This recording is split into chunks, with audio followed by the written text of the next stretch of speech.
Salve aí, meus amigos, aqui Carlos novamente, vlog Bola e Arte, videoblog Bola e Arte, conectado com a ANT, Associação Nacional dos Torcedores.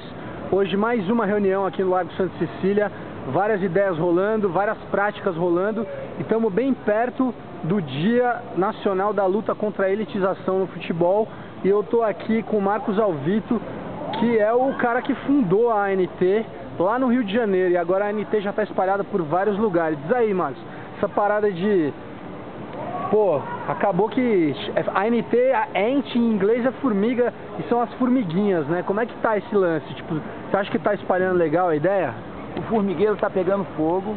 A gente tem formiga do Oiapoque ao Chuí, tem formiga em Rondônia, no Maranhão, no Piauí, em Salvador, em Porto Alegre. Aqui em São Paulo tem uma rapaziada super legal que tá com a ANT. Tá todo mundo trabalhando junto, num espírito coletivo, num espírito de solidariedade, sem estrelismo, sem hierarquia. A gente não só vai fazer uma coisa bacana, mas a gente vai fazer de uma maneira também democrática, de uma maneira aberta, a participação de todo mundo. A ANT está pegando fogo. Cartolas, tremei, que as formigas vêm aí. Certo, e domingão tem a história de que é o Dia Nacional da Luta contra a Elitização do Futebol.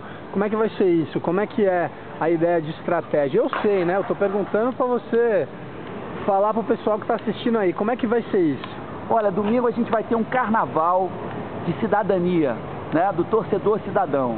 A gente vai fazer uma grande festa, primeiro para celebrar que depois de 120 anos a gente tem finalmente uma associação para defender os nossos direitos.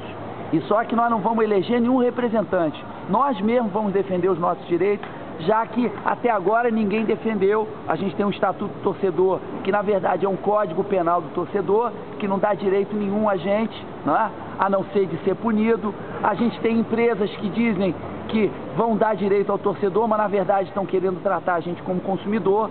E no domingo, pela primeira vez, a gente vai ter, depois de 120 anos de futebol no Brasil, uma manifestação dos torcedores, uma manifestação nacional, dentro do espírito da torcida, que é o espírito de alegria, mas é também o espírito de ironia, de crítica, de protesto em relação a esse processo de exclusão que está ocorrendo no futebol brasileiro.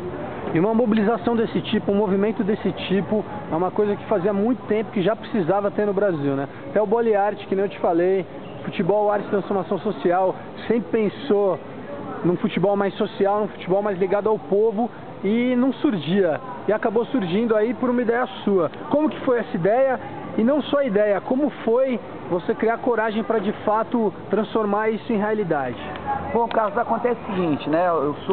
Eu tenho 50 anos e devo ser torcedor, sei lá, uns 51 mais ou menos, desde que estava na barriga da minha mãe, já estava prometido ser torcedor do Flamengo, que eu ainda sou. E em 2007, 2008, eu fui fazer um pós-doutorado na Inglaterra, que foi comparar o policiamento de torcidas no Brasil e na Inglaterra. E chegando lá, eu fiquei muito surpreso, porque aquilo que era vendido como um grande sucesso, um sucesso comercial, um sucesso do ponto de vista da segurança, etc., eu pude perceber que era um verdadeiro assassinato à cultura do futebol inglês. O próprio Alex Ferguson falou que os estádios tinham se transformado em cemitérios. Quer dizer, na verdade, a gente teve a jogada da Premier League, que foi uma grande jogada do ponto de vista comercial. Na verdade, retirou e concentrou dinheiro, recursos nas mãos dos grandes clubes da Premier League, deixando o resto do sistema do futebol inglês à míngua. Você teve a retirada dos torcedores de classe operária, você tem hoje, em média, a média de idade da Premier League é de 43 anos, um torcedor, a faixa salarial desse torcedor é altíssima e, obviamente, o pessoal vai ao futebol hoje em dia como se fosse uma ópera. A gente não percebe isso porque a televisão, matreiramente, ela aumenta o volume daquela meia dúzia de torcedores de verdade que ainda estão frequentando o estádio. Quando eu cheguei ao Brasil aqui de volta, eu percebi que estava se querendo fazer exatamente a mesma coisa no Brasil, e é isso que eles estão tentando fazer no Brasil, só que tentando fazer com a Copa do Mundo. No meio de um curso de graduação que eu estava dando, chamado Leituras para Pensar o Futebol, alguns alunos me perguntavam sempre: futebol é ou não é ópio do povo? Eu falava: ele pode ser ou pode não ser, depende da apropriação que a gente fizer. E aí, um pouco desafiado e um pouco indignado também, num dia que eu soube que o Flamengo colocou um ingresso de Flamengo e Palmeiras a R$50, apesar do Flamengo estar sendo ameaçado do rebaixamento. Eu lancei um manifesto, eu falei com os meus alunos. Agora, não é mérito meu, na verdade, eu era uma pessoa que estava indignada com aquilo, mas eu pude perceber que eu tenho milhares e milhares de almas gêmeas que estão indignadas com o mesmo processo e que estão querendo lutar. Quer dizer, a ANT não é fruto da cabeça de nenhuma pessoa, a ANT é fruto do desejo, da vontade de lutar por um futebol brasileiro que seja arte e cultura popular e que permaneça assim. Só por isso que a ANT está fazendo sucesso. Não é porque alguém inventou, porque alguém pensou, porque alguém bolou, e sim porque está todo mundo junto e unido como formiga, como irmão, como torcedor nessa luta. Então, domingo, todo mundo lá para a gente fazer nossa festa e fazer nosso protesto, né? Cartolas tremer que as formigas vêm aí. Basicamente é um inconsciente coletivo geral praticado e organizado de décadas e séculos passados de que precisava que isso acontecesse. Para finalizar, em tópicos, basicamente a ANT luta pelo quê? Olha, a ANT tem 7 bandeiras, não é? A principal bandeira dela, a bandeira mais geral, é exatamente tentar barrar, tentar impedir esse processo de exclusão, esse processo de retirada dos torcedores e das classes pobres dos estádios de futebol, que está sendo feito de 2 maneiras. Uma maneira extremamente perversa, que é o aumento abusivo dos ingressos, e a outra maneira é o fim das chamadas áreas populares, que as áreas onde se pagava menos, podia se torcer em pé, você tinha toda uma tradição, toda uma cultura torcedora que era lúdica, de manifestações, como a geral, né? De brincadeiras, como a geral do Maracanã, né? E a gente tem outras bandeiras que são ligadas, por exemplo, a um desejo de mais transparência no futebol.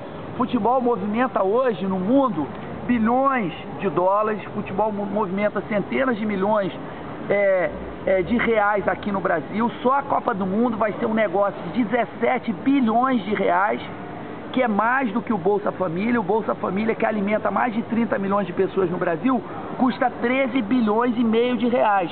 A Copa do Mundo vai custar 17 bilhões. E para onde vão esses 17 bilhões? Disso a elite não fala nada, né? Todo mundo vende a Copa do Mundo como se fosse a 7ª maravilha, fosse resolver todos os problemas do Brasil. Mas, na verdade, a gente sabe que desses 17 bilhões, 65% vão ser para construir estádios, ou seja, 65% vão ser embolsados pelas empreiteiras e pelos parceiros das empreiteiras. É um grande negócio para a rede de televisão que monopoliza as transmissões há décadas, é um grande negócio para os anunciantes, é um grande negócio para os políticos corruptos, é um grande negócio para as empreiteiras e é um péssimo negócio para o torcedor que entra nesse processo de palhaço, não é? Para bater palma e entra no processo como cidadão que vai pagar a conta dessa festa toda com o nosso dinheiro. Então beleza, ó, aqui é Carlos, diretamente do Largo da Santa Cecília, na frente da igreja, do lado dos botecos, aqui é tudo misturado. O negócio é o seguinte, se quiser saber mais informações, torcedores.org, vários lugares do Brasil se mobilizando, e é isso, cara. Tô aqui com o Marcos Alvito, com o maior prazer, o cara aí do Rio de Janeiro, coligado a todas as praças do Brasil, a ANT, Associação Nacional dos Torcedores, é nóis. Isso aí, ó, pra fala final é o seguinte: sem torcedor não há futebol, e sem futebol não há alegria. Junte-se à nossa luta. Valeu, obrigado. Ricardo Teixeira não fica roubando a nossa carteira, é mais ou menos isso. Segure a sua carteira, vem aí, Ricardo Teixeira.